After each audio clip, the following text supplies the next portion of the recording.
Smart ভূমি সেবা smart নাগরিক এই প্রতিপাদ্য বিষয়কে সামনে রেখে বাগেরহাটের চিতলমারীতে ভূমি সেবা সপ্তাহের উদ্বোধন করা হয়েছে।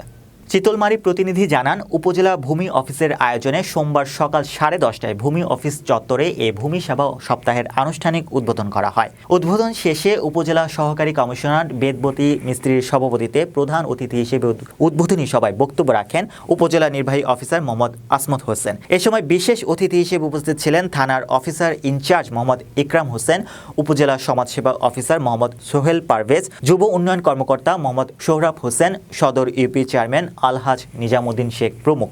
উদ্বোধনী অনুষ্ঠানে বিভিন্ন ইউনিয়নের ভূমি সহকারী কর্মকর্তা, গণমাধ্যম ব্যক্তিবর্গ ও সেবা গ্রহণকারী সহ বিভিন্ন শ্রেণী পেশার মানুষ উপস্থিত ছিলেন।